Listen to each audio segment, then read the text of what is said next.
Okay. So, after yesterday's very illuminating class where all of our spirits were elevated, we felt so much better about everything. Yeah. I did. Okay, I'm good. I'm happy. Okay. So, what we need to explain is what's really so bad about everything that isn't the mitzvahs. Right? I mean, again, brushing your teeth on the face of it does not seem to be so bad, right? We can say we just trust the Alter Rebbe. This doesn't sound like this. We can say we trust the Alter Rebbe that, it's everything you do under the sun that isn't a mitzvah is a clothement of the impurities of the animal's soul, and it contaminates, and it's ruination of the spirit. We can take his word for it, but we're not going to. We're going to ask him to explain himself. So, I'm going to ask you a question. I'd like you to tell me the answer. What is bittul? I'm sure you've heard the word before. Yes, it has come up in your education. What's that? The word bittul. Does anyone want to tell me what bittul is? Okay, well that's an honest answer. You get 3 points for that. What she said? Said she doesn't know. I don't know what the points are good for, but you can have 3 of them. Anyone else want to venture an answer? Other than I don't know, because that one's already been taken. You don't get any points for repeating someone else's I don't know.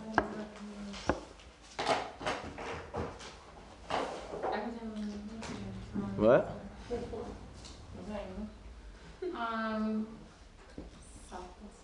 Selflessness. Beautiful. It's good. Thanks. I don't know if that's right. So Probably not, but I know. but it is a reasonable thing for someone to think. Anyone other one have any answers other than selflessness? I definitely think I've been told that it's selflessness. I don't know. Lack of self. Lack of self. Okay. I think that is what selflessness means, doesn't Does it? it have to be one word? No. It could be a phrase. Putting oneself aside for Hashem. Okay.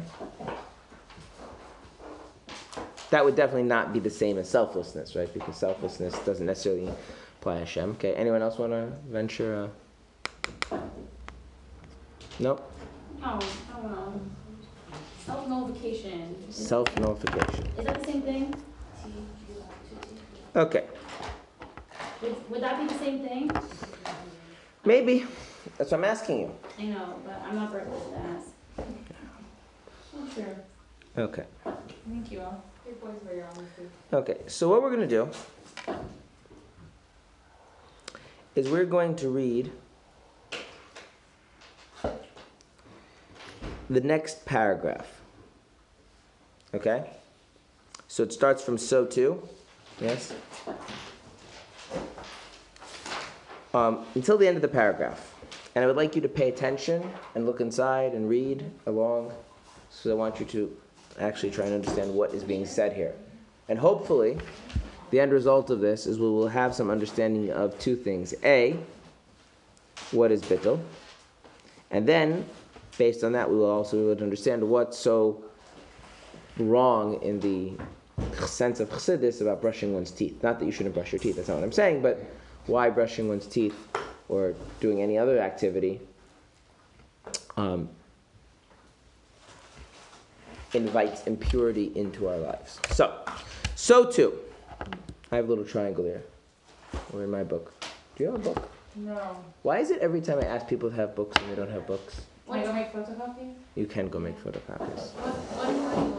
Where it says I don't 6 know of if it's about the 6 of Tevis. Where it does say the 6th of Tevis, yes. You don't have triangles? You don't have triangles? It has like a circle with like a clock looking thing. Yeah. No, I think it's an L. It's probably an L for leap year. So where are we reading from? Just do the whole paragraph. Okay. So too. And if I know to use In the Hebrew, it's a mem. So too are all utterances and thoughts, right? Because we'd already mentioned actions or thoughts, which are not directed towards Hashem and His will and service. For this is the meaning of sitra achra. What is sitra achra? Literally means the other side. Why would you call something the other side? Why would you call something the other side?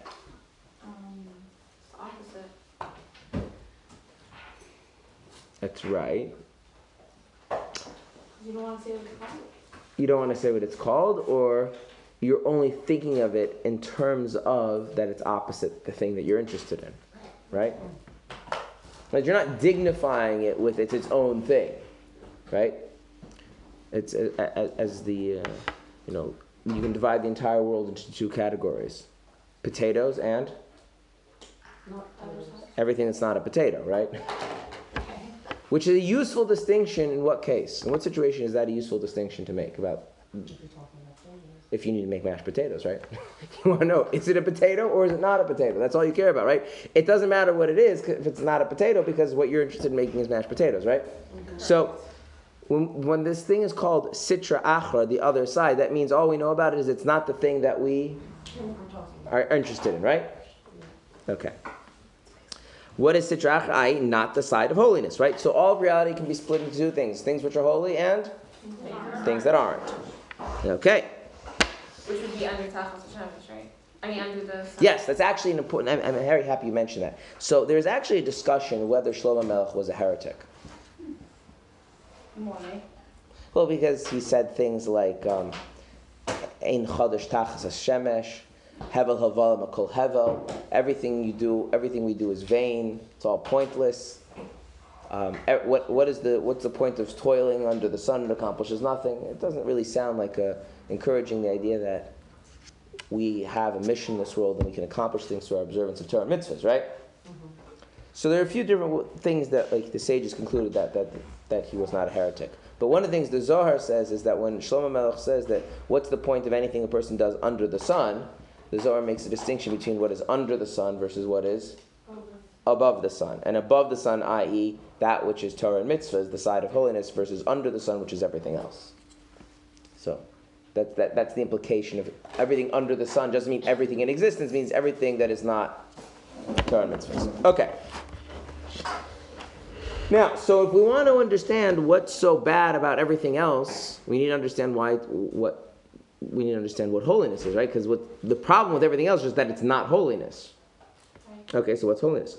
For the holy side is nothing but the indwelling and extension of the holiness of the Holy One, blessed be He.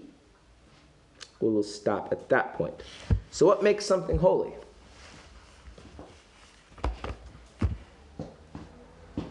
The heat wave is over. You can wake up. It's okay. It's an extension of the holiness of Hashem. Oh, that's nice. Can you explain to me what that means? Not really. What? Because you don't listen to us holiness. No, holiness, right? It's like when I was in grade school, they told us not to use the word in the definition, right? What's a game? Well, a game is the kind of thing you do when you get together and play a game. No, right? It's a little bit weird if the Alter Rebbe is going to say that the side of holiness is something which is an extension of holiness, right? It doesn't really accomplish much, right? So let's assume for a moment that the Alter Rebbe is not being ridiculous. Let's try and make that definition meaningful. What is the Alter Rebbe saying? What concept he's trying to create for us by saying, for the holy side is nothing but the indwelling and extension of the holiness of the Holy One, blessed be He.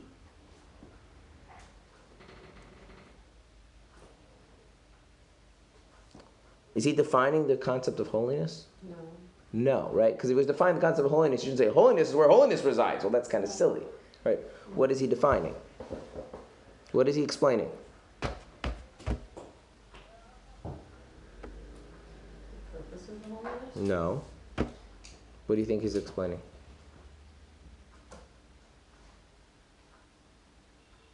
Holiness and harness to the commandment.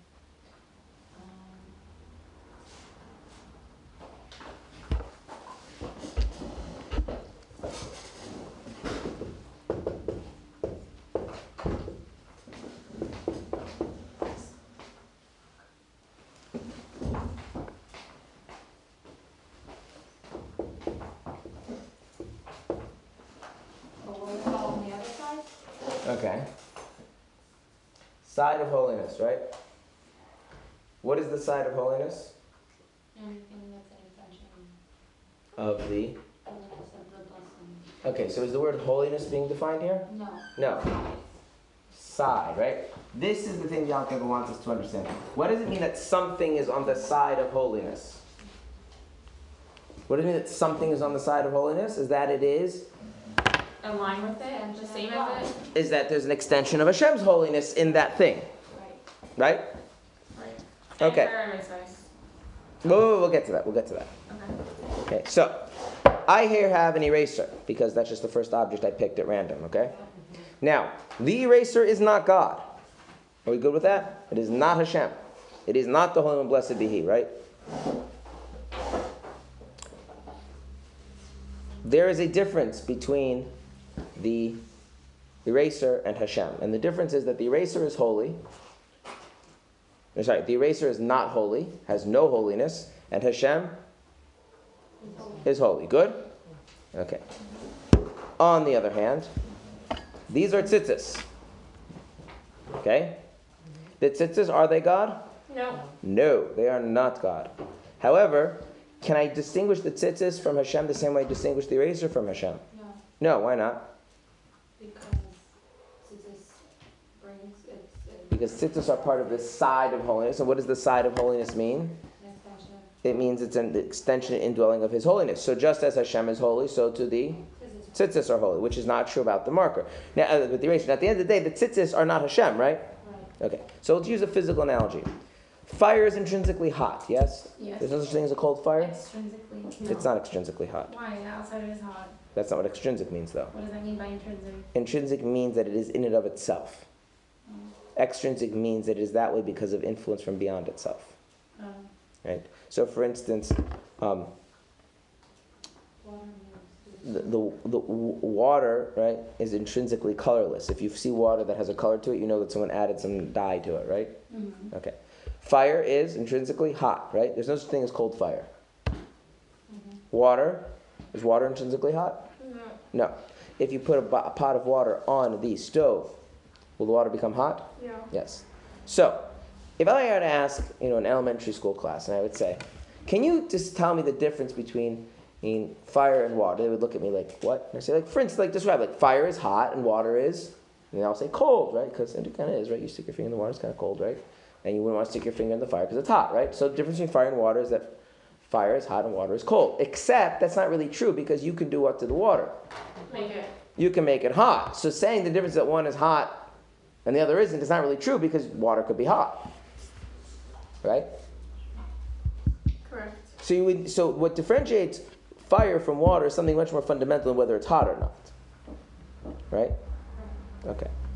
So now, what is the difference between this marker and Hashem? Is that this marker? Why do I keep saying marker? I guess I want to use marker. What is the difference between this eraser and Hashem? Is that this eraser is not? No. I guess the heat wave affected me. Fine. What is the difference between this eraser and Hashem? You can't really say the real difference is that this is not holy and Hashem is holy. It happens to be true, right? Right. But if for some strange reason the holiness of Hashem were to reach this thing, which is entirely possible in theory because the holiness of Hashem reaches this stuff, right? So the real difference between the eraser and Hashem has to be something else. Right. So can you tell me what would really differentiate Hashem from the eraser? It's not holiness. What would differentiate Hashem from the eraser?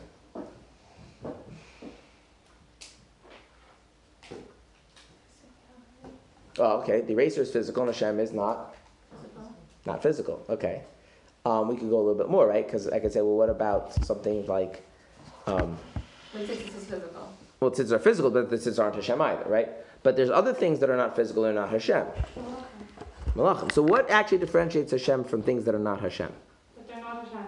Okay, but what is the difference? Infinity? So, what we're going to do is we're going to make a little chart. Why are we making charts? Because I love charts. Well, it's not holy. Yeah, but it happens to be the case this is not holy, but these are not Hashem and they are holy, right? So that difference between Hashem and not Hashem is something else. Okay. 1 second, we can figure it out now. Let me figure out. Hashem. There's one category called Hashem, and the other category that's called? Everything else.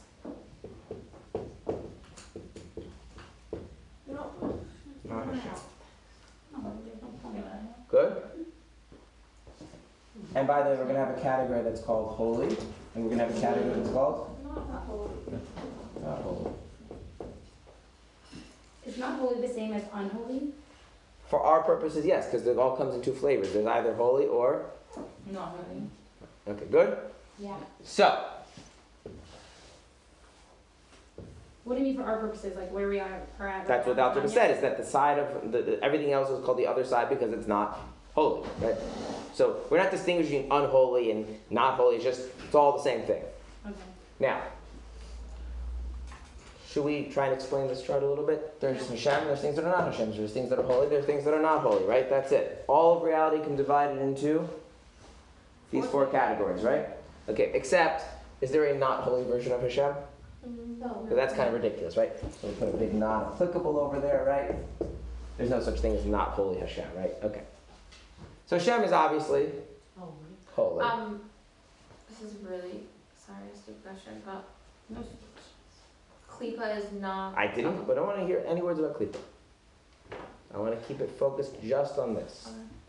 Okay. So, would you like to tell me the difference between Hashem and things that are not Hashem, or the difference between things that are holy and things that are not holy? Like we've got to, because you see, we actually have three categories here, right? We have Hashem, things that are not Hashem but are still holy. That's called the side of holiness, right? And things which are not Hashem and not holy, those things are called the other side, right? Right. So this is called the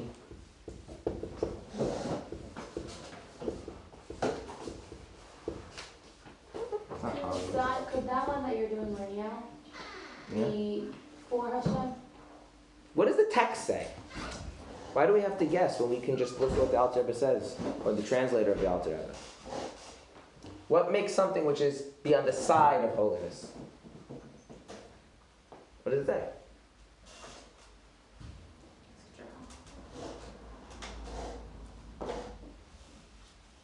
Extension of Hashem? Extension of Hashem? Doesn't say extension of Hashem. After what we read, right?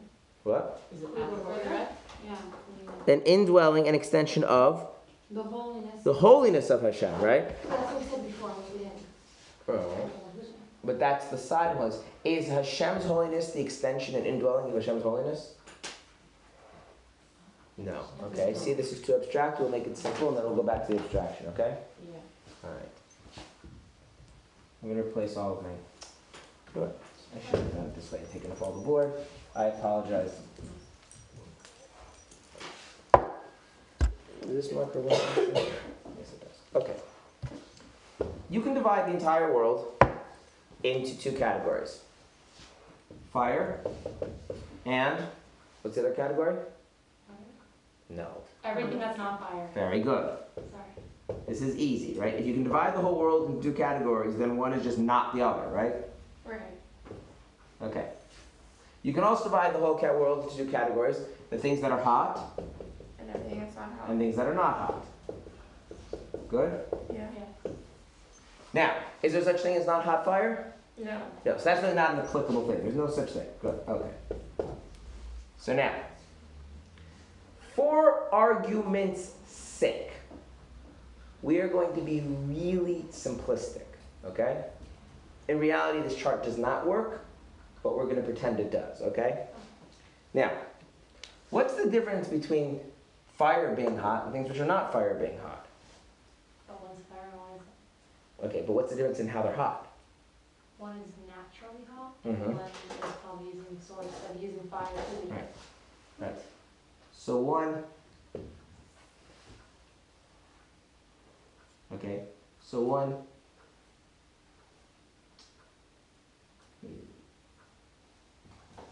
I don't like the word naturally. The dictionary, where you go. Essentially hot.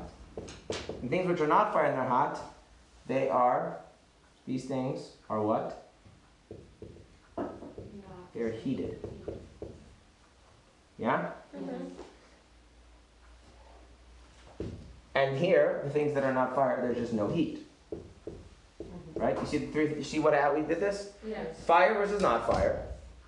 And there's hot versus not hot. But we have to realize that fire being hot is essential. It's essentially hot. Whereas things that are not fire are heated. Right? So for our purposes, we're going to pretend everything that is essentially hot is a version of fire. in the way to make this chart work. So that means, one second, Yeah. we're going to get to that. Which means that if something is not fire and it's hot, it's being heated by the Fire. And if something is not fire and it's not has no heat, that's because the heat of the fire has not reached it, right? Does this make sense? Okay. So now we can go back and we can talk about Hashem. You can divide all reality into two things. Things that are Hashem, which is Hashem, and things that are not Hashem. Are my tzitzis Hashem? No. No. Okay.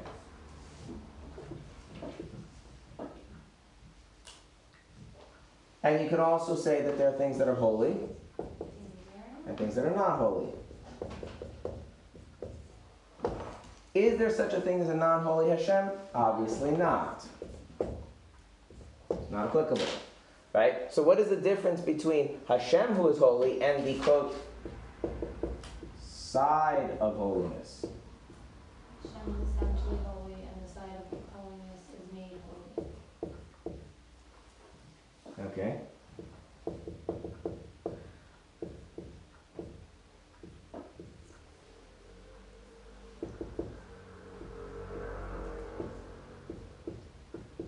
And the other side, it just lacks holiness, right?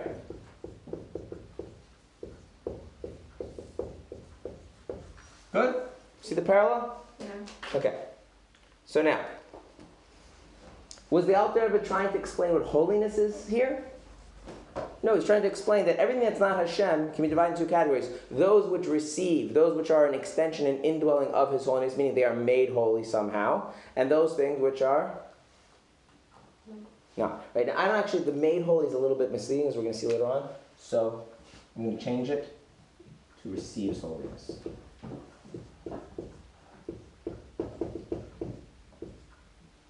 Okay, and you'll see why as we go through this. But whereas Hashem doesn't receive holiness, He is essentially holy. So He is the source of the holiness, and the side of holiness are those things that receive from His holiness, and so their holiness is an extension and indwelling of His holiness. Right? Like the heat in the water, when it's boiling, is an extension of the heat of the fire. Right? Good? Mm-hmm. Make sense? Okay. So, if somehow we could force some of God's holiness into this thing would no longer be Sitra Achar, it would be Sitra de Kedusha. Right? But not Kedusha fully.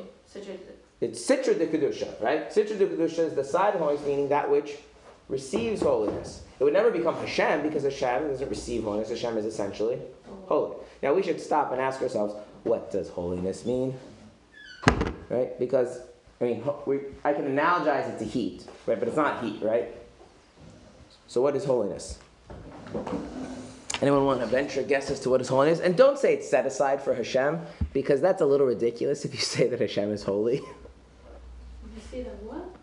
If you say that holiness means that it's set aside for Hashem, Yeah. then how is Hashem holy? Set aside for Hashem. If holiness means Yeah. set aside for Hashem, Yeah. then it wouldn't make sense to say that Hashem is holy, would it? But He's the source of what you're setting aside. But that's not how we're using the concept, right? We're saying holiness is a property kind of like heat. Hashem is essentially holy. Other things can receive His holiness, and some things don't receive His holiness, right? It wouldn't be set aside, then you wouldn't somehow be involved. Yeah, so what exactly is holiness? What does it mean that you really have to go back and ask, what does it mean that Hashem is holy? Yeah. That's your starting point. And then you figure out, how can that notion of holiness extend beyond Him and dwell within something that isn't really Him?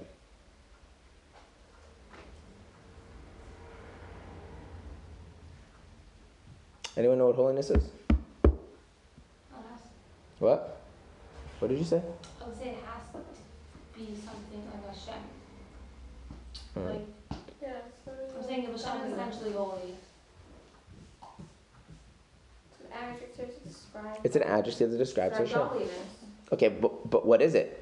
You could say wise, but we didn't. We said holy. Because it also as much as it's an adjective to Hashem, it also gives off to others. You okay with that? No, Why not? we don't do that. We don't do that. No. No. What's the difference? What's the difference? That's holy. That's holy, and this is not. So behind. I dropped a book, right? I just heard a noise and I'm like, why? Well, you have to where did pay that come attention. I dropped a book, right? But what is this book? By mistake, can you do it right No, no. What is this? now? It's a dictionary. It's a dictionary. Is it holy? I mean, It's not. an element of holiness. No, it's not. Hashem has like a ray of light on that a little bit. I know that sounds And- cliche, but like, No, but we'll use light because light has the kind of relationship. Maybe holiness is Hashem as he like expects stuff in this world, something to do with here. No. He's happy. Let's go back to what is wrong with me dropping this book? This one, not the one I dropped. No. It's holy. What does that let's mean? drop holy things on the floor. Why not? Hashem is present. We Dominant have being. a respect for it. Ah, it's respect. So let's stop there. That's okay. You gotta say something actually. I know the Hashem is present. No, more dominantly in some air, like it's more there than it's in the dictionary. That's true, but I don't like the terms more. More and less make me uncomfortable I didn't because say more or less. Okay.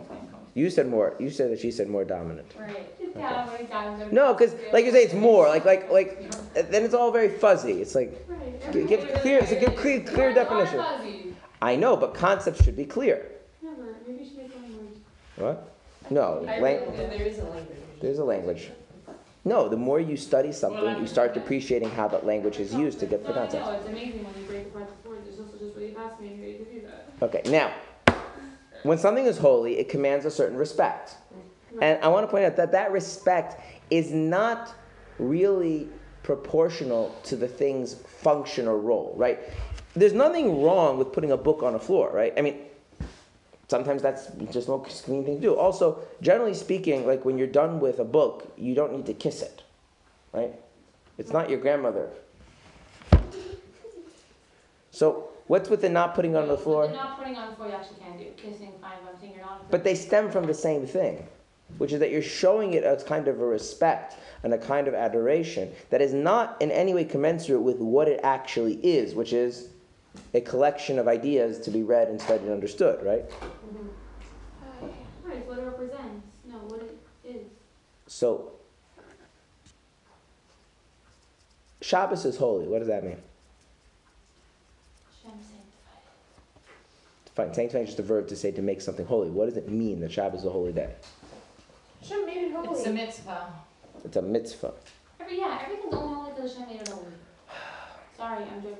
No, you're not joking. But what you're doing is you're avoiding understanding. Okay. It's like it's holy.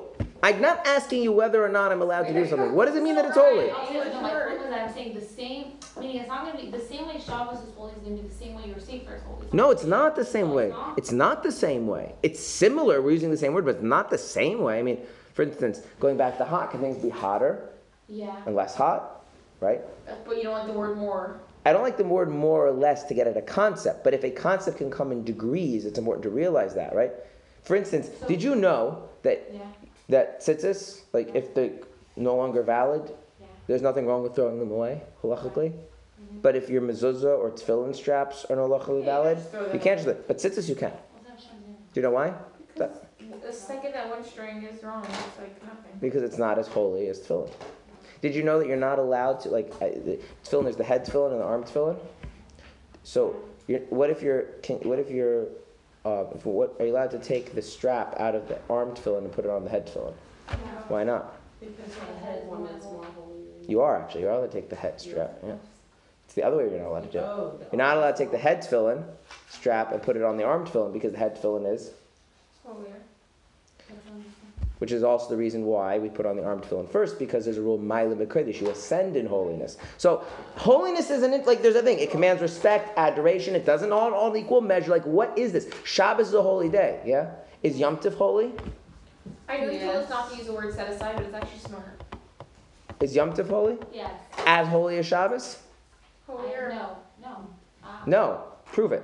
Because if you have it on Shabbos and you come like stricter. No. But that's not 100%. There are a few things that are permitted on Shabbos and forbidden on Yom Tov. No, you have to use holier. No, Shabbos is holier. No. Really? What's permitted on Shabbos that's forbidden on Yom You're Tov? allowed What? to cook on Yom Tov. What? No, what's permitted on Shabbos that's forbidden on Yom Tov? So if you have a bowl of peanuts and raisins, yeah, and you really don't like peanuts, You only like raisins, yeah? Yes, you can take them out. 1 second. You only like raisins, yeah? Yeah. And there's very few peanuts and a ton of raisins. Like, there's 1,000 raisins and 100 peanuts. You really don't like the peanuts.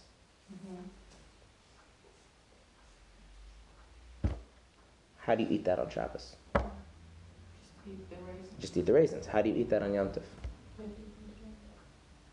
Really? You take out the peanuts. Did you know that? No.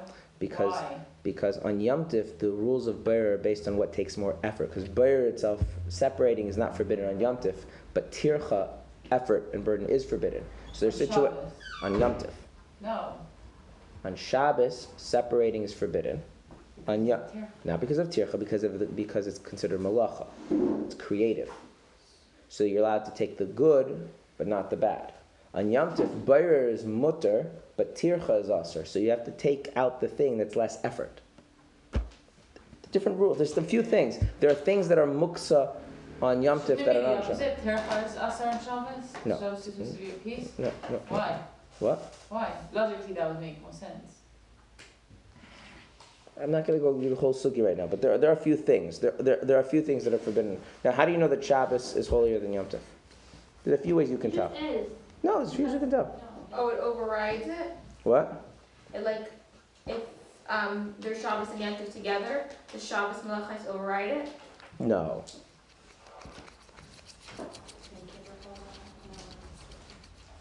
Do you make Havdalah if at the end of Yom Tov? Yeah, we make Havdalah at the end of Yom Tov. Why? Because we're going from holiness to weekday, right? Do you make Havdalah at the end of Shabbos? Yes. Okay. Do you make Havdalah at the end of Yom Tov when it's becoming Shabbos? No. No. The other way. But you do the other way, right? Yes. Yeah. Right? What? If Shabbos ends and turns into Yom Tov like it did with Pesach, you make Havdalah, right? Right, but if it was... But it's the reverse. You don't make Havdalah. You just make Kiddush. Why? Because you're not going down in holiness. You're only going up in holiness. Right? So you go down in holiness from the Shabbos, but you still have to say Kiddush because of the holiness of Yom Tov, right? There's another thing is that Shabbos is called Kaddish. It's called holy. Like literally, in the Chumash, it's called holy. Whereas Yom Tov is called Mikre Kodesh. What is Mikre Kodesh? Called holy. It can also be called holy. It's holy in a sense, but not like Shabbos. Shabbos is actually holy. I'm just saying, there's So there's reason that different levels. Yom Tov feels holy. Yom Tov has more joy, by the way. If you ask which is considered to be a days of joy, Yom Tov is considered to be days of joy. Shabbos is only loosely considered a day of joy. That's why there's no mitzvah to drink wine and eat meat on Shabbos. There's no mitzvah. No. On Yom Tov there is. On Yom Tov for men, there's a mitzvah to eat meat and drink wine, and to dispute whether it's a mitzvah for women or it's a mitzvah for the husbands of women to have new clothes or cosmetics or jewelry on Yom Tov, and children to have things that kids like candy or toys. That's in Yom Tov or Shabbos? Yom Tov, because it's days of joy. You have Shabbos trees, not Yom Tov trees. Shabbos, I think Shabbos. Shabbos is different. Shabbos, there's a mitzvah to enjoy it, which is not the same as joy. There's different things, right? Anyway, so what is holiness, right? What do you mean Shabbos is holier?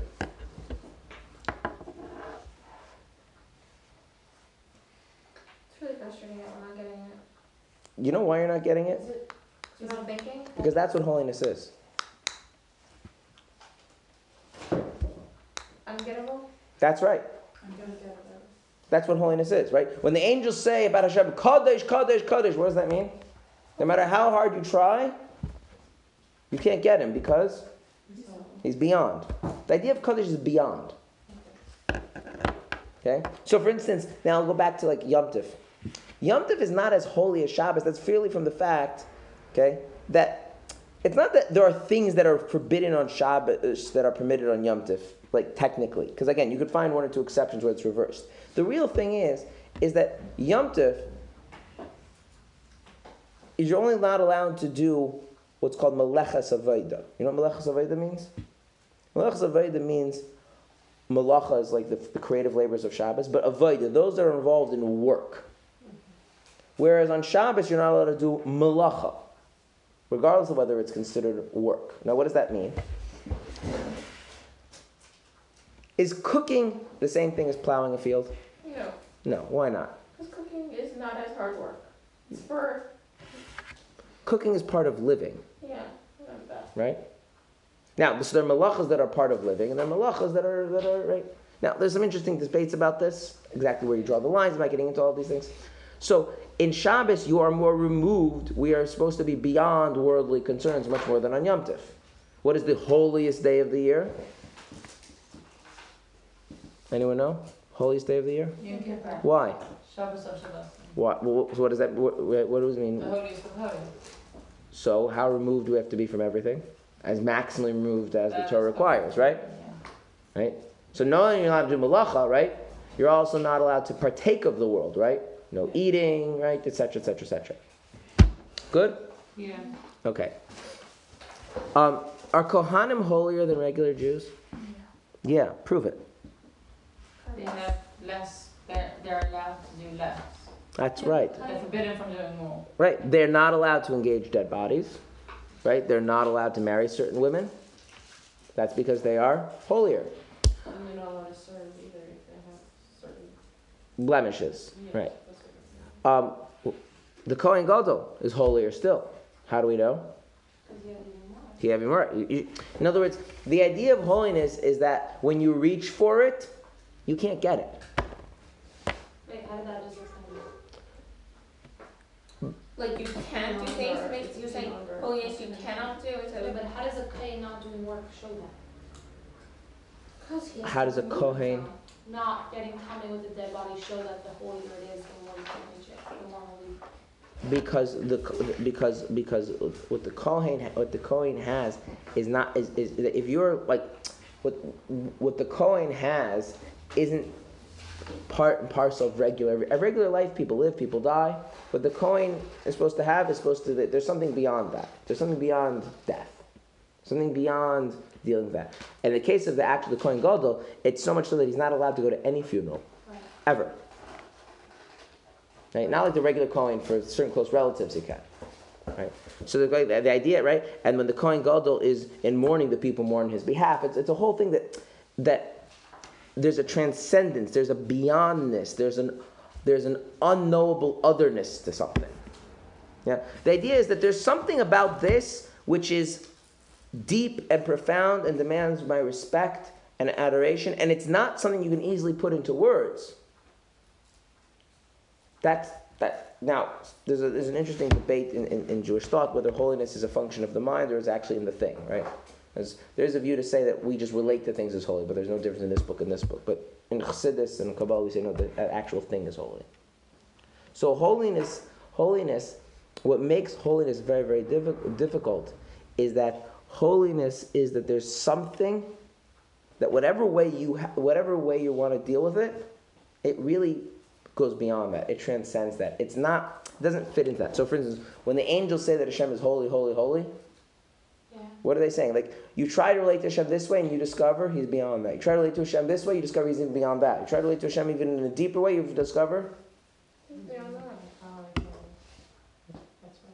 that's what they say. Okay.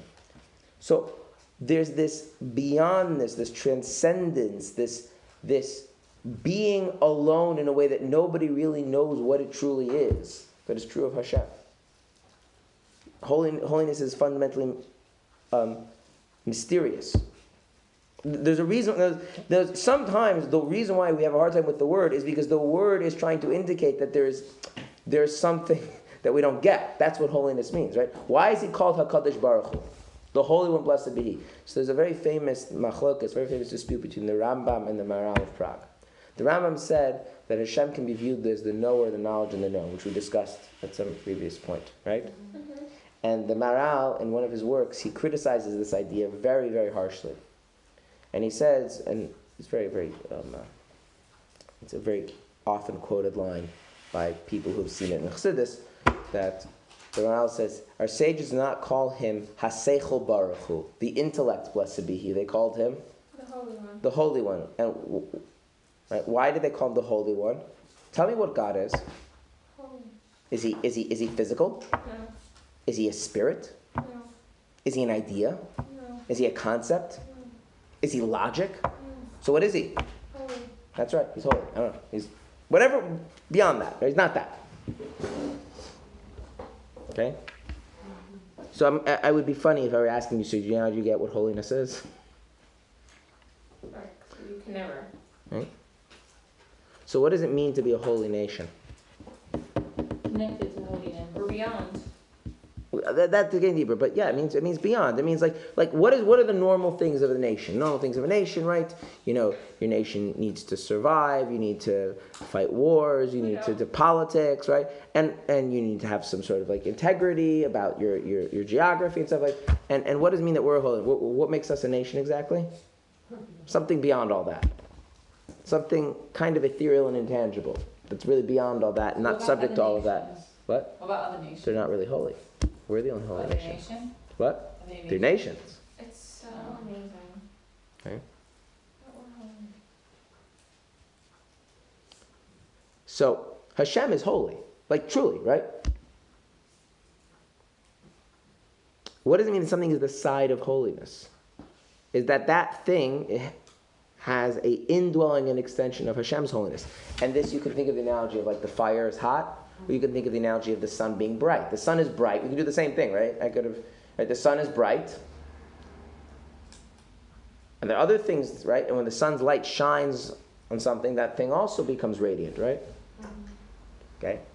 So this sense of Hashem's transcendence, Hashem's being beyond, right? Being a truth unto himself that is, that doesn't fit into any other framework, any other parameters. That truth about him can radiate outwards.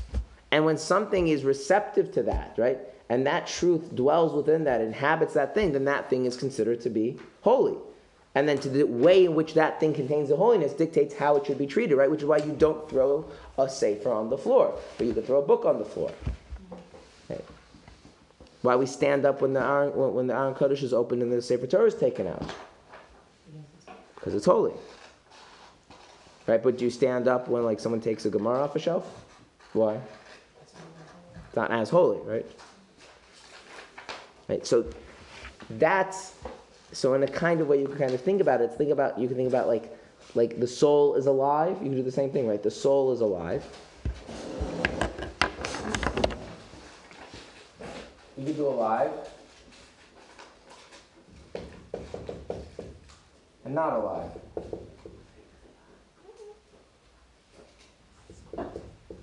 Right? There are things that are alive, there are things that are not alive, right? Mm-hmm. And then there's the soul, and there's not the soul. Now the soul is essentially alive, right? Mm-hmm. Does anything enliven the soul? No. No? But things that are not the soul, if they're alive, they are enlivened. And things that are not alive are just, there's no life there. Now, notice that one of the things we say about Hashem is that he's a living God, or we say that he is the source of life. You seeing a theme here? Yes. Okay? And in fact, Tanya equates life and holiness as going together. When Chassidus speaks about life is just a way of experiencing holiness. Now, there are many things that we think are alive but are not really alive. I'm not getting into that. So later on, Chassidus will say that things which are not holy are not really alive. They only appear to be alive. Like plants. Like people. Oh. That's cute. Because real life So we're dead. is what? It's Hashem's holiness. And if you think about it, right? If someone were to ask you like what is life really? If someone were to ask you what is life? Human, we're alive. No. We walk around, we talk and what is life? What is life? Hashem. Okay. No, but if you think about it, like what is life, it has that same issue. Like the more you try to think about what it is, the more it kind of escapes away from you. In fact, the Maharal uses that argument. He says, you say, well, what is Hashem? It's like, well, what's the life in your body? You don't know what that is either. It's not an idea, it's not a concept, it's not a feeling, it's not an emotion, it's not an object. What is it? You don't know. It's beyond, right? And so the notion of real life in the true sense and the notion of Hashem's holiness are kind of the same thing. Which means something which receives the holiness of Hashem on the side of holiness is alive, and something which doesn't receive that is actually dead. Now, I don't mean to say it's dead in the sense like it's decaying, like, in the physical sense. Okay? So, there's this truth of Hashem's being known as His holiness, right? Right? Also known in another context as as true life. And just like a fire radiates heat and the sun radiates light, Hashem radiates this holiness of His being, this vitality of His being, right? And anything which is receptive to that, right, is sanctified or enlivened by His holiness or by His life. And anything which is not, isn't. And that all stuff is called the other side. It's the side that's not holy. Or if you want to call it life, it's the side that's dead. Okay? So when you brush your teeth and when you go to the store, right, and when you're filling out your tax returns, right, which are not evil things in any conventional sense, what makes them sitra achra, what makes them such a negative thing in this context is what's happening? They're lacking the holiness of Hashem. Now you have to ask yourself, well, why? Why do these strings have the holiness of Hashem, whereas, the marker doesn't? Right? Does this make sense? Yeah, why? Right? So we've defined what it means. We haven't. Right, the Alter did not define holiness. He defined the side of holiness, which means that which receives holiness from Hashem, that which becomes essentially nothing other than an extension, right, an indwelling of His holiness. But why are some things on the side of holiness and some things not? So we continue in the Tanya. And He dwells only on such thing. I don't know. It seems to be there should be such things. What does your text say? Such a thing that abnegates itself completely to Him. So, why are some things holy and some things not? Can you define abnegates? I can define abnegates. Okay? But I'm now going to change this analogy one more time, okay?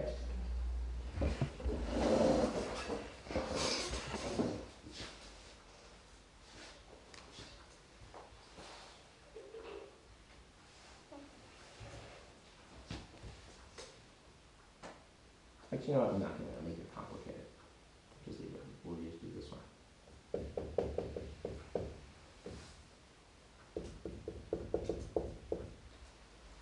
Okay.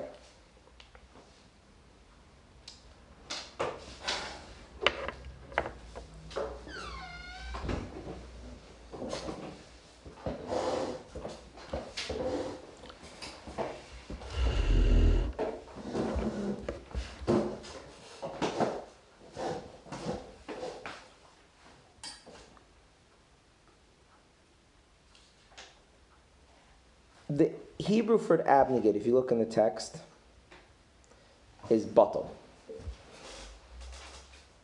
Okay? And bittul means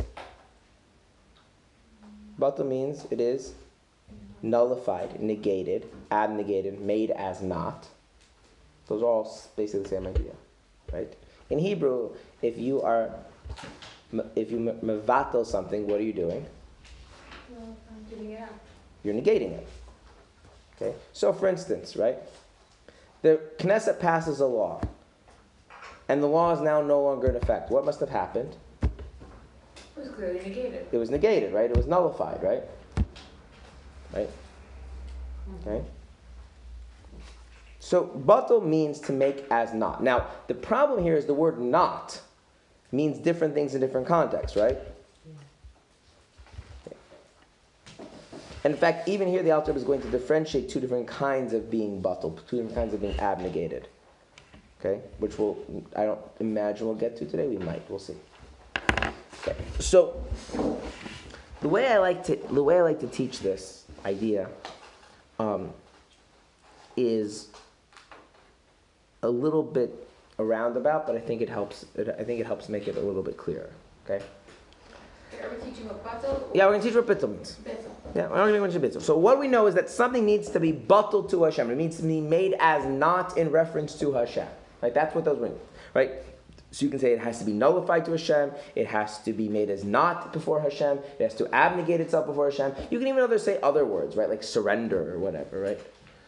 Give itself up for Hashem or something. You could throw in a bunch of stuff, but I want to get at what is the underlying idea here? Like, why is it that for Hashem to dwell within the thing has to be made as not? Has it like space for him? Very good. Very good, right? So we have here a cup, okay? Now, can we all agree that a cup is essentially a receptacle? Mm-hmm. Yeah. Okay. So the main part of the cup is that it receives, say, the water, right? Where does the water go? Inside the cup. Inside the cup. The water goes where there is no cup. Right? Right? This part, the plastic, that's the actual tangible cup. There's no water there, right? We're going to put the water in the part where there is no plastic, right? In other words, the real essence of the cup is its non-being, right? It's emptiness that allows something else to be there, right? Now, it is true that if the cup were just emptiness, it wouldn't be functional, because the cup is not just a place for something to be, but it also in a particular kind of way, right? But if we had to think of what is the primary aspect and what is the secondary, the primary aspect of a cup is that there is something empty that allows the water to be there. The secondary thing is that there's something that allows you to manipulate that space of the water being there in the way you want, which is the plastic that holds it. Kind of like a pot has a handle. In a sense, the whole pot is a kind of a handle. Okay? This is what's known in Chassidus as the outer part of the vessel versus the inner part of the vessel. The inner part of the vessel is its non-being. And its non-being allows something else to be. Let's give another example. If somebody is talking, how is it possible for what they're saying to reach your mind? If you let yourself hear it. And what do you have to do to your mind in order to let yourself hear? Right, you have to make the space in your mind for what they're saying to go into, right? Mm-hmm. Which means not like getting all the stuff that might cloud your mind or distract your mind out of your mind, right? Okay. There is a pasuk, there's a verse where the prophet says that Hashem only wants three things out of us. Only three things. Those three things are avas chesed. Avas chesed means loving kindness. Aseis mishpat, which means doing justice. What does that mean? Basically, very, very simply, one means genuinely caring about people, and the other is keeping halacha very strictly. It's very different, no? Those are the two things. Avas chesed, aseis mishpat. The second thing is, keeping halacha seriously? very, very, very strictly, right? Taking the law seriously. Right. Not playing games with it. Din, cutting the law, right? But the last one is vatsnei lechas im elikecha, to walk modestly with your God. Now, what does that mean? What does it mean to walk modestly with your God? So the Gemara doesn't assume that you know. The Gemara says, well, what does it mean to walk modestly with God? And the Gemara says that is a reference to how we should have weddings and funerals. What? Well, I understand that. It's a little bit like, actually, maybe not. Maybe you do. I'm not saying you don't. Like, appropriate, or like refinement, or like Hashem's perspective in your life, like not forgetting, like. You're onto something. What does it mean that you should be modest with the wedding? Or a funeral? Focus, like why are we? That's right. In other words, everything has the foreground, the background. Everything has what the point is, and then what's supporting it, right? So if you make a wedding, and the big takeaway from that wedding, people are like, wow, the smorgasbord was amazing. The band, really great. And did you see the flowers? Was that a modest wedding? Regardless of the price tag. Was that a modest wedding? No. People come away from a wedding, right? And they're like, they have an appreciation. A Jewish family's being created, right? They're coming away feeling that they should improve their Torah mitzvahs. There's a joy of seeing other Jews reaching an important thing like that, right? A funeral, lahavdil, right? People have a sense of, the value of the person who was gone, the importance of focusing what's really important in the time we all have remaining left in life, right? So what stands out, what's bailit in Hebrew, what's in the foreground is supposed to be Elikecha, your God, right? The messages of Torah and mitzvahs, right? And everything else, which I'm not saying it shouldn't be there, should be in the background, right? It's like if you go to a museum and you see a picture, right? If your big takeaway was how nice the frame was, there's some, right? You missed the point, but, it could also be that maybe the frame was a bit ostentatious for the picture, right? Yeah, that is true. That sometimes happens, right? So, the idea of say weddings and funerals. in the Gemara, Masechus Makkos. And then it says, and if that's true about things that should be done in public, all the more so things that should be done in private, such as tzedakah. What's the main point of tzedakah? Help others, not help yourself. That's right. So therefore, tzedakah shouldn't be done in such a way where it's drawing attention to how great you are for giving the tzedakah. It should be people feel that their needs are being taken care of. Right? So the idea of modesty, tznius, right? And obviously it has an element in terms of other things as well, but the idea here is that if you are drawing attention to something that isn't the point, it detracts from the thing that is the point. In your mind, you cannot be tznius in your mind. Now, what does that mean? I don't mean to be thinking lewd thoughts. I mean, if the message that Hashem is trying to give me is one thing, and my mind is making a big deal about something else, even if that something else is related, and it's blocking and crowding out the message I'm supposed to be getting, right? Modesty means, right, like when I hold a cup of water, the thing that I really should be noticing is I have my water, not its plastic. It's not a modest cup if the plastic ends up becoming front and center. This make sense? Yeah. Okay, so if something presents itself to Hashem and says, okay, the main thing about me is something that isn't Hashem's holiness, well then Hashem's holiness can't dwell there. But if something presents itself to Hashem and says, the main thing is your holiness, well, that requires on its part that not anything else be the main thing, right? And it's in that space that the holiness can dwell. So everything kind of has this characteristic of how it presents relative to this truth of Hashem. Is it presenting that the main point is Hashem's holiness? Now, obviously, it's His holiness, not my holiness, so that's my space for Him. Or is it presenting it as the main thing is me, and then, Hashem can be part of the picture also. So now, if we think about every activity which isn't a mitzvah, let's define the activity. What is the definition of the act of brushing one's teeth? Define that as a behavior. What is happening? You're making your teeth clean. You're making your teeth clean. So the main point there is your teeth. And therefore, it is not bittul to Hashem, and therefore there's no holiness that dwells within it. It's that simple.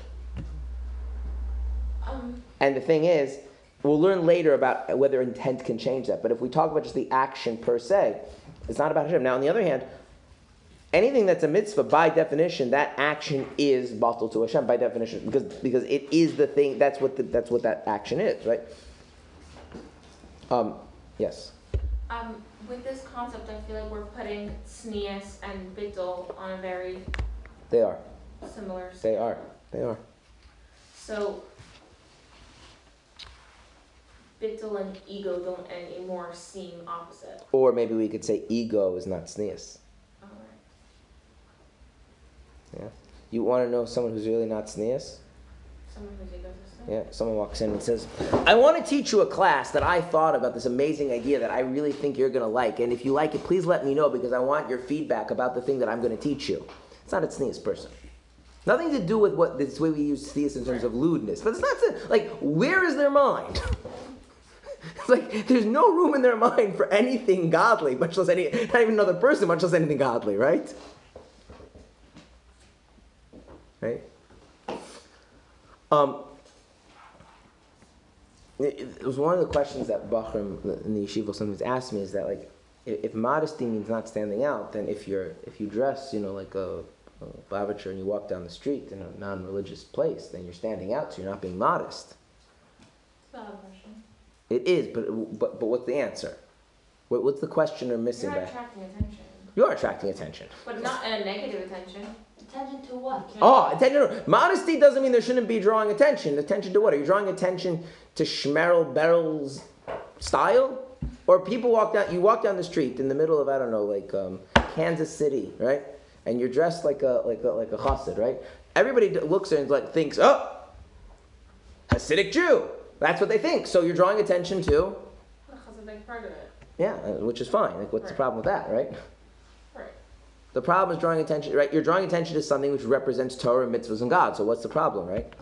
Yeah, a woman who walks around in Miami or Los Angeles, right, dressed, sneezes at the shape and all things, certainly attracts attention, right, in the middle of the summer, right? But what attracts into, oh, there's an Orthodox Jewish woman, right? They're drawing attention to the right things is sneeze, but that requires that all the other things, even if those things need to be there. There needs to be food at a wedding. There needs to be a band. There should be flowers, but they're there in a way which they shunt the attention to the main thing. They enable us to more appreciate the main thing. Those are tznius. So tznius and bittul really are a similar idea. Right? The Rebbe said something that everything we know about the Rebbe is not really to tell us how great the Rebbes are, because the Rebbe's greatness is unfathomable, because the Rebbes are holy people. See the discussion on holiness. But in order to give us some sort of instruction of how to serve Hashem better. The true greatness of the Rebbe is something we don't know. Okay, so one thing that people would often say about the Rebbe is that when the Rebbe would speak to you as if you're the only person there. And people also say that the Rebbe was a person who didn't make a big deal about himself. Those two things go together? Yeah. Yeah. Right? Of course. And obviously, can we achieve that on the level the Rebbe achieves that? No. Okay. So bittul means not. It means to make something not. What are you making not? Whatever it is that's going to crowd out the space that is supposed to be dedicated for the dwelling of Hashem's presence, keep that out. Now, that means different things in different contexts, right? Mm-hmm. This is why bittul is confusing. If you say, oh, bittul is like being loyal, bittul is like being empathetic. Bittul isn't like anything. It's one other than, is the point here that there's space for Hashem, or is the point here something else? That's it. Sometimes bittul means to be quiet. Sometimes bittul means to speak up, right? Sometimes bittul means that everybody should be looking at you. Sometimes bittul means that nobody should be looking at you, right?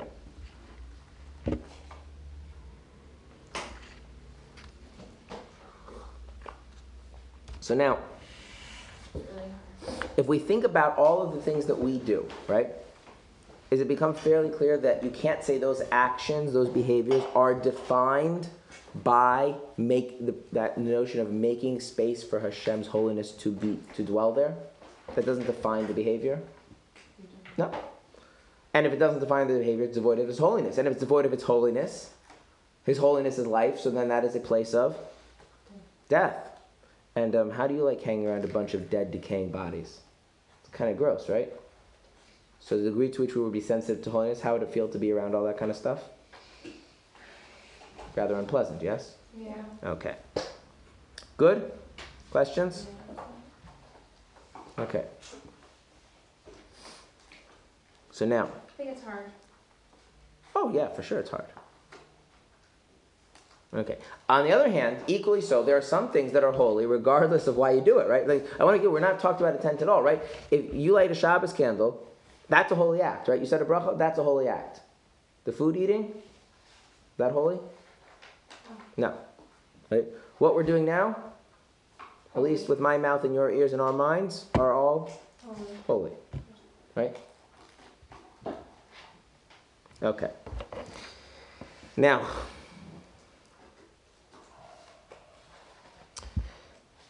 he now speaks about two different kinds of holiness, which we'll start and then we'll continue to Be'ez Hashem next week. Okay? So we have a few minutes left. Either actually, as in the case of angels above, or potentially as in the case of every Jew down below, having the capacity to abnegate himself completely to the Holy One, blessed be He, through martyrdom for the sanctification of God.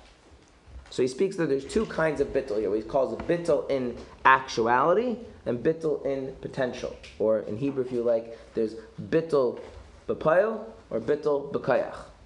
Now, I'm going to throw this out and tell me what you think. Which is a higher level? Actual bittul or potential bittul? Potential. Well, it's good we have a dispute. So we'll go with, why would you say that actual bittul is greater? There's actually Okay. It's actually like, potential bittul means no bittul, right? That's what it means, right? Like he's like when you go to parent teacher conferences and the teacher tells your parents, you know, she has a lot of potential, right? She's not accomplishing anything, right? What? Yes. So bittul before, that sounds a lot better, right? Why did you say potential bittul is greater? It says potential because you never know what somebody's going to do, and they potentially could do more than somebody's actually Yeah, I agree with potential. Okay, the answer is potential. Potential is the higher level. Potential. I know, right? Because the Jew is the one with the potential. Jews are higher than angels. Because, And like, you would think it's actual, but then obviously it's not because you're asking. right, okay. Although there are occasions where I do that and the answer is actually just straightforward and I'm tricking you. Really? Yes. Yeah, many times actually. I think potential because potential is everything That's right. versus. That's right. Potential means it goes back to this idea of it's intrinsic. It's part of who you are. It just has to be brought out. Something in actuality can be from an external influence. Okay? In other words, like this. Okay? The fire is actually hot when it's being heated, right? But the potential to be hot, that's not like fire can't like heat itself. The fire will sit there from day to tomorrow. There's nothing, you can't bring out the heat from the fire. It's not there in potential. Right? So when you say that something has potential, when you're saying that this thing has potential, it means that that's actually a statement about what it is more essentially. The downside of potential is that it might not be manifest. So if you think about a person, right? If a person isn't acting nice, does that mean that the person has no decency? No. Just means they're being mean. It means they're being mean, right? Why are you so sure that they have decency? Every human. Because every human deep down is decent. Human beings are fundamentally decent. I'm not talking about Jews, even God. They're fundamentally decent. So if that decency isn't coming out, that's a problem. It's bad, but right? What? I'm saying. Yeah. Like think about it, right?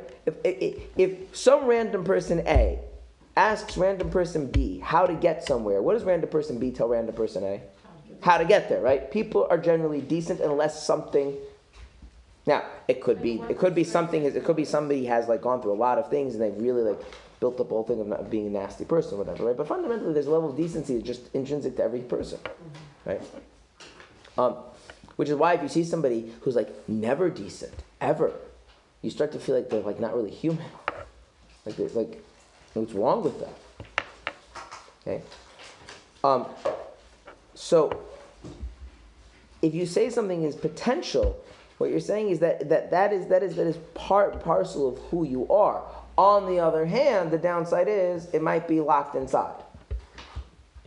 Right? And that's what he says, right? That every Jew has this potential bittul, which is that it could come out in self-sacrifice and martyrdom, but like maybe it will, maybe it won't. That's a separate discussion. Whereas an angel's bittul is in actuality. What does it mean, an angel? If an angel has made space for God, you know why that happened? Because some outside influence did that. I'll give you an example. Some people really, really want to learn. We call those people children. So if children don't want to learn, whose fault is that? The parents. The parents, the teachers. Like children want to learn. Like they do. If it's not coming out, then we've got to figure out like how to bring it up. But they fundamentally want to learn, right? Okay. On the other hand, sitting in a desk, For everything. that is not an intrinsic part of being a child, right? So if a child is sitting in the desk, right, we know that what has happened? Something. The parents and teachers have instilled a certain kind of rigor and discipline into the child, right? And think about it, right? If you were to leave a child on their own, right? They're not choosing to sit in They there. want to learn. They ask, they figure out, they explore, right? And they each done different ways, right? But to sit there like this while the teacher lectures them in 45-minute units, that is completely imposed on them from the outside, right?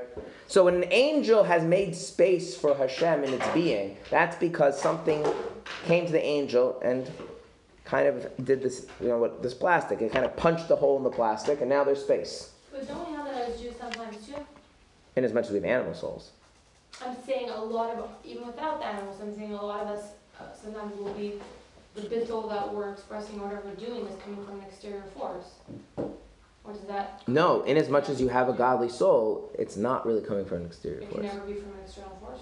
No, there is bittul come from an external force. Right. There could be because you have an animal soul, but what the godly souls come from here. Now, there's a separate thing which is it may not always feel like it's coming from inside because we have the idea of two souls and it gets complicated, right? If you were just like a tzaddik can't have external bittul? Sure, tzaddik can have external bittul. Right. I'm saying tzaddik that doesn't have an animal soul. What? Tzaddik that doesn't have an animal soul. You could also have external bittul, but what makes a Jew special is they have an intrinsic bittul. That intrinsic bittul, we learn later on, is called the hidden love and fear of Hashem that brings self-sacrifice. That's where our faith in Hashem comes from, right? And so sometimes things bring it out, but the things bringing it out are bringing out what was already there all along, right? So the advantage of actual bittul is you have it in the bag. The disadvantage is not just it's limited, it's also superficial. It's artificial. Actual bittul. Angels are bittul, why? Because Hashem marches up to the angel and says, hey, I'm God. Have you noticed? Like, oh, okay, God. Oh, make space for you in my existence. That's how he does it. Which if God doesn't march up to the angel and like inform the angel that he's God, the angels are not bittul at all.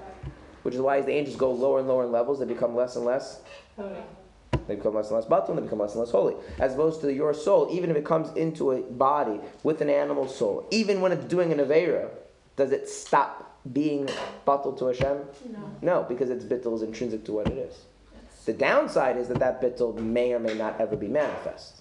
It may just be locked in the core of a person. So when you have, let's say, in the last times when angels came down and completely sinned and whatever, there was nothing holy about them at that point? That's right. And it wasn't like a Jew sin? Not at all. That's interesting. Now, angels, in fact, it says, the only way an angel can come into this world and stay holy is if it has a mission. If it's not coming on a mission, because the only thing that keeps it having a sense of Hashem. I thought that was the only reason angels would ever come down. No, there's a midrash that angels came down by before Noah. And I'm saying without a mission they came down? Yeah, and they sinned. And that's when there was giants. That's where the giants come from. But the idea is that angels are bittul for two reasons: either because Hashem has revealed Himself to the angel, or Hashem has given the angel a mission. The mission is a higher level of bittul. Right. But the thing is, you go into lower levels of worlds, Hashem is less revealed. So as angels go down lower levels, their bittul is less and less and less and less. The only thing that keeps an angel bittul, if it comes into a lower world like ours, is if it has a mission. A soul doesn't need something to make it bittul. Right? It's like a person, like children are intrinsically curious. They're open, they're like sponges, they want to receive, right? So the soul has that towards Hashem. By the way, what do we call that? That part of the soul that is intrinsically open and to the truth of Hashem, always. It's called what in Tanya? We had 10 powers of the soul. Which one is that? We discussed the 10 powers of the soul. There's 10 powers of the animal soul. Serious. What? Gevura is how open the soul is to Hashem. How the fact the soul is just open to Hashem, and therefore the truth of Hashem is just self-evident to the soul. Chachma, yeah, it's chachma. The part of your soul which is that's always bittul. That's the bittul b'koach. That's the potential bittul. Is chachma, which is why the Alter spends a lot of time talking about chachma later on in time. Okay. Thank you so much. All right.